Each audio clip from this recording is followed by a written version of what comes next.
a forex pair that has a currency other than the dollar in the first of its name. If we see this setup here that's potentially long for dollar, which is we're trading in that fair value gap. If we're expecting prices to go high for dollar, we would look for pairs that begin with US dollar in their name, like dollar yen, dollar Swissy. Those pairs would mirror what dollar index is doing, which is go higher. But because the dollar is likely to go higher here, and euro dollar being inversely related to it, it's going to go lower.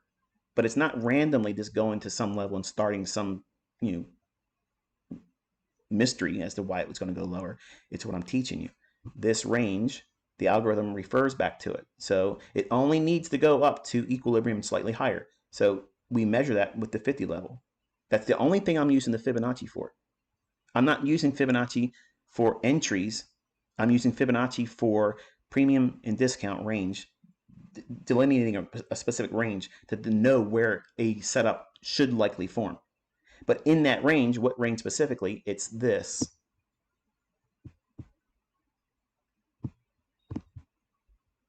There. Somewhere in that portion of this price leg lower, I'm going to look for a premium array. Well, which ones exist? We have the fair value gap here.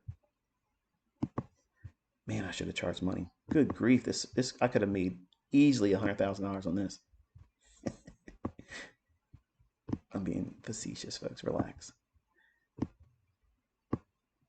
So that's the first one. That's your first premium array, using month 4's lessons on the PD array matrix. So what's the next one? Are all down closed candles, back and forth price action. So all of this right here, this is balanced. We've had lots of up and down movement in here. And then we go back to the little high. So we have an order block, which is the last up closed candle with the highest close. So it would be the opening price that would be delineated there. Why would it need to go there? It doesn't, because it's shielded by all of this up and down movement. There's no inefficiency. None. Zero. So what PD array do you use? That one. Which did the market use? That one. What time of day did it occur? London kill zone. 2 o'clock in the morning. That's what I teach you. What's the opposing draw on liquidity? Okay, say you got this much right. How do I know where price is going to go to next, Michael? Because that's what you're all wondering whenever I tell you something's going to happen. I say, okay, here it is, folks. It panned out. Invariably, folks will come out and say, all right, what's next? They're wanting me to get it wrong. They want me to get it wrong so they can say, ha ha! You had 9,000 times in the recent that you got it right. But look what you just did. You missed on this one, buddy. Ha ha, you're a fraud, scammer. You can't win with some people. But if you're looking at that as liquidity here, okay, and we're at equilibrium or higher, that means we are truly overbought. There's no indicator required to see that. You don't need to put a Williams percent R up. You don't need to put a stochastic up. You don't need a CCI. You don't need a MACD. You don't need any of that stuff. This chart is only showing you ranges being measured, which is what the fib is, and then looking for inefficiencies or liquidity. And I draw that out on the chart so that way you can see it. It gives you like a visual eye candy that your attention is focused at a specific area on a chart.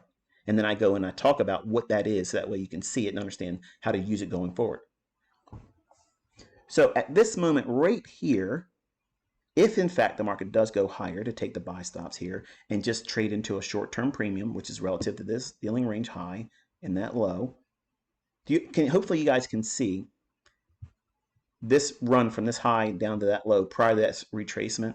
This is a significant price swing. Like, I'm not looking at like this little thing here to here.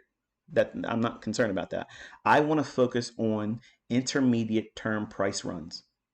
Regardless of whatever time frame I'm looking at, my eye goes to specifics in price action. I'm not just taking every little micro price swing. I'm looking at from here to here.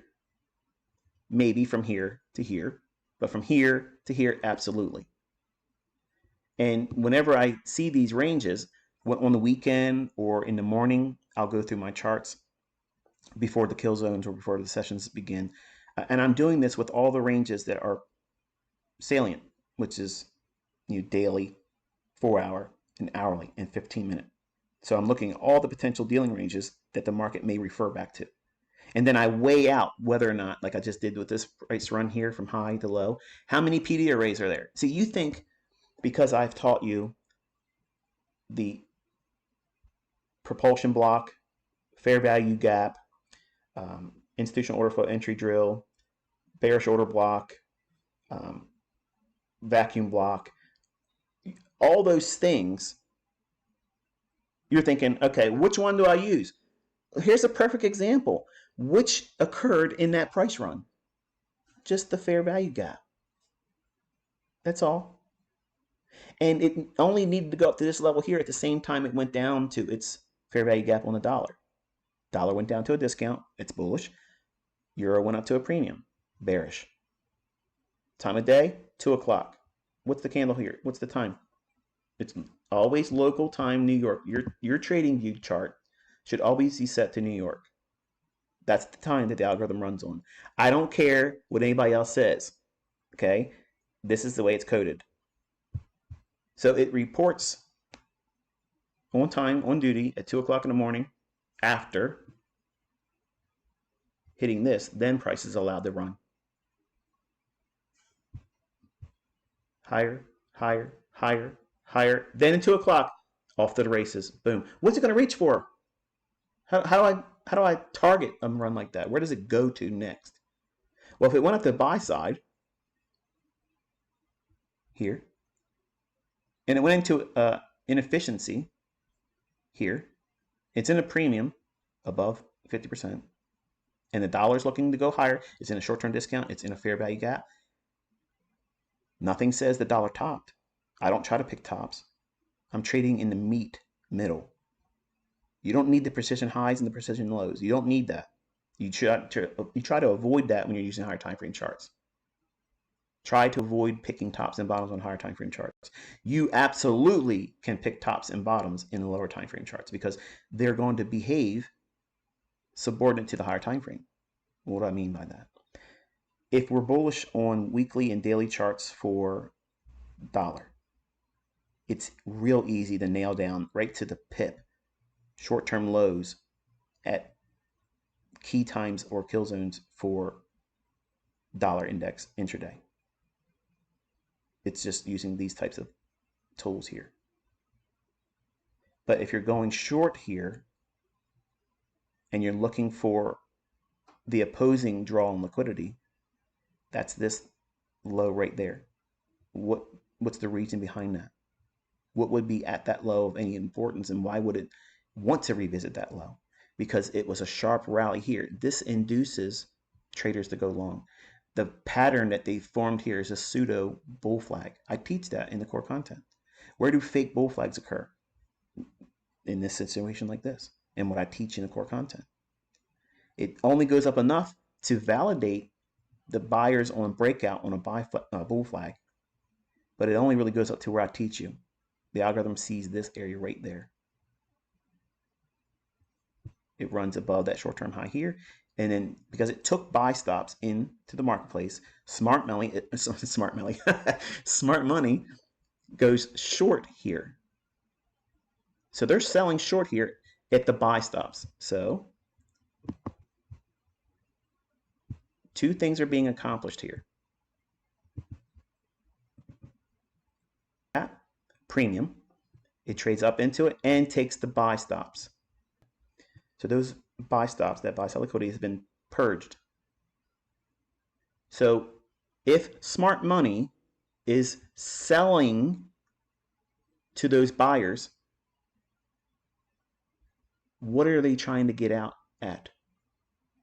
A discount. Your eye goes right to where retail would be trying to be fortifying or protecting their position. What will be resting below that low? Sell side. your socks off. Thumbs up this video or this live stream. Like that, it's pretty fair request. So the market drops precipitously and goes right to where the sell side liquidity is. See that?